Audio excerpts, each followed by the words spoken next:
Yo, what's up guys, this is Mike. Either it looks like I did a workout or I just jumped into the pool. And I actually just did the workout. This video is gonna be talking about the 8 exercises that are really good for muscle building for beginners to do because they're easy to learn. So this video is gonna be showing you how to do each one of the exercises with good form and making sure that you're contracting the right muscles. If you wanna go ahead and get right to the workout, click the link right here on my right and go to that video where we just knock out the workouts. So we have 8 exercises.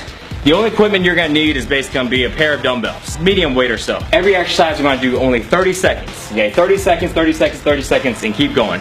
There's no rest, so take rest if you need to. If not, just keep rolling with it. We're gonna be doing 4 rounds total. When you knock through all these exercises, it equals 1 round. We're gonna repeat it 4 times. This is total body, because push-ups working on your chest, shoulders, and triceps. Bent over rolls working on your back, core, upright rolls, back, traps, shoulders, squat and press, shoulders and quads, curls, biceps, close grip push-ups, triceps, mountain climbers, cardio and abs, core, toe touches, straight abs. You add them all together, you get a killer muscle building workout / endurance and cardio. So let's go ahead and run through the exercises, make sure we do them right. This is a big mistake I see guys when they're doing push-ups. I used to do the same thing. And so when people are doing push-ups, number one, let me turn to the side so y'all guys can see. A lot of guys do this, right? They have their elbows flared out and they do that, okay? When you're doing that, that's too much engagement on your shoulders. This is what it looks like, right? If you're doing this, you're not doing push-ups right. You need to have your elbows tucked in back here. So when you're doing push-ups, you're actually coming back here at a 45-degree angle instead of flared out, okay? That's the first thing. Make sure your hands are right under your chest and not your shoulders. So check this out. If you do this, this is right under your shoulders. Y'all guys can see this okay?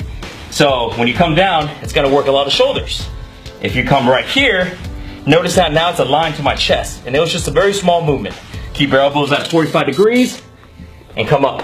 Make sure that your body is flat like a board, okay? So no slouching your back like this and no popping your butt up like this. Next thing, bent over rolls. The key thing on a bent over roll, I'm gonna turn to the side again, is making sure you don't round your back. So you don't wanna do this, right? This is wrong because it's gonna hurt your back. You wanna keep your butt out, look either forward or slightly down, so now your back is straight. And your knees should not be propped out like this. Your knees should be back behind your toes, right? So knees behind the toes, butt back, back is straight at about a 45-degree angle, give or take. From here, nothing else should move. You should have very, very small movements in everything besides your arms. Just like this. See? So it's not a lot of rocking, things like that. And you don't want to hunch your back at all. So you want to make sure you squeeze your back. Imagine like somebody is pulling your elbows back. This is the way your back should look. It's hard to tell, but pull your elbows back so you're squeezing your back. If not, you're doing this. Next exercise is upright rolls. Grab a pair of dumbbells or barbell. You can put it together or have it slightly separate.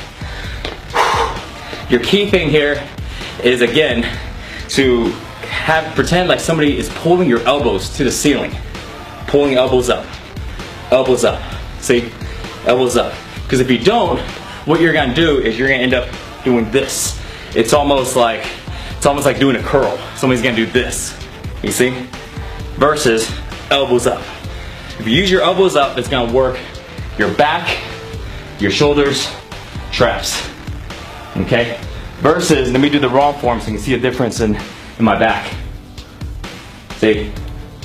So, very important to make sure you're doing the right form so you can work the right muscles. So, next exercise is squat and press. You can do it 2 ways. Your feet should be about shoulder width. You can either hold the dumbbells right here, have it slightly touching your shoulders, or you can have it flared out this way. Either way is fine, doesn't really matter. I like to do it right here in the front. The reason why is because when I squat down, I like to touch my elbows to my knees. So this way it gives me a good gauge of how low to go before I come back up. So I come down, touch, up, touch, up. So this way, as you get fatigued, You may not want to go as low, but if you don't feel that touch, you know, it means you didn't go low enough. Either way, if you're more comfortable with it this way, you can still do the same thing.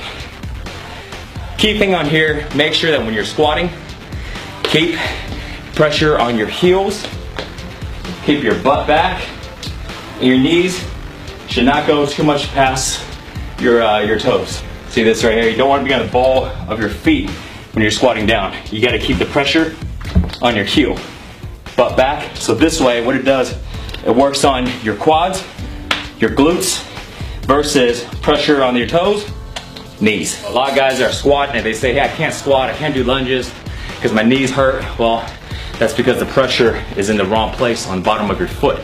So it's working the wrong part of your body. The next one is curls. Keep your elbows to the side. Just curl up and down.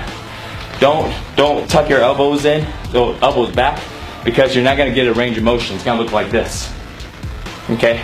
Another thing on curls is making sure, if you look at my wrist, make sure your wrist is not curled in like this, okay? Because I was using too much forearms. Keep your wrist straight or even slightly back a little bit, okay? So this way, it takes the pressure off your forearms and right into your biceps. Next one is close grip push-ups. Number one, making sure your elbows are flared 45 degrees back and not to the sides. So you want to make sure the grip, well, your hand placement, the closer your hands are to each other, the more triceps you work. But also the more pressure on your elbows, right? So if I was gonna do, you know, let's say 6 inches, which is usually where I go at, it definitely works your triceps, but it doesn't apply as much pressure on your elbows. The moment you go all the way close to where sometimes they call this a diamond push-up, right? If you go all the way close, it's gonna put more pressure on your elbows, which might be fine if you have good elbows. Personally for me, they're a little tender sometimes. You know, I don't got the best joints.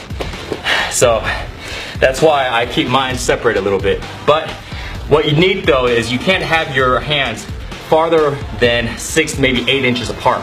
If you have it too wide apart, you're not working enough on your triceps and you're working on your chest. As far as hand placement goes, right under your chest, same thing. So right here, so your chest.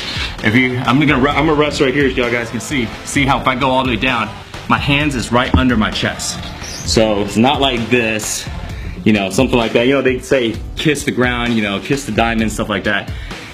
You can, but I personally don't like that because that's just too much pressure on your elbows. Okay, so we got mountain climbers and then toe touches. Mountain climbers, really easy. And turn to the side. Here's a tip on mountain climbers. If it's hard for you, what you're gonna naturally do, I don't even need to tell you this, you're gonna naturally lean back like this. All right, because it makes it easier. If you want to make it harder, lean forward, right here. What it does is it engages a lot more core. The more farther you lean forward on your mountain climbers, the harder it is and the more core it works. Last one is toe touches. Real simple. Feet in the air, lay flat, hands like this, reach for your toes. Just like that. Not much to it. Reach for your toes. Make sure you're engaging your abs. One thing I'll say is try not to strain your neck. So you don't want to do this because you're going to end up working your neck. What you want to do is you want to apply the pressure in your back. You want to really push the pressure right here in your back instead of applying the pressure in your neck. Because what it does is it helps you engage your abs. Because if you do this and you're just, you see what I mean? If you do this, that's the floor, man. Don't look at me like that. If you're doing this, I mean, now you're just straining your neck. But if you apply the pressure in your back and you use your abs, damn, that was loud. See? Now you're working your abs. So that's the key thing, is making sure, especially on toe touches, that you do it right. Because if not, your neck would be just super, super sore. You probably have a very swollen neck, you know, like one of those guys with crazy veins coming out of their neck and no abs. There you go, guys. That's how you do all 8 of these exercises. Don't forget, you're gonna be doing 4 rounds of 30 seconds each. Rest as minimum as you can, and it's gonna be super, super killer. All you need is a pair of dumbbells. Now that you know how to do the workout, it's time to grab your timer and grab your dumbbells and do the workout. Now, if you wanna join me and do the workout with me, click the workout here on my right. Now for you guys that want to learn the fastest way to build muscle and get six-pack abs, click the link above to go to sixpackshortcuts.com. Thanks for watching, guys, and I will see you next time. Peace.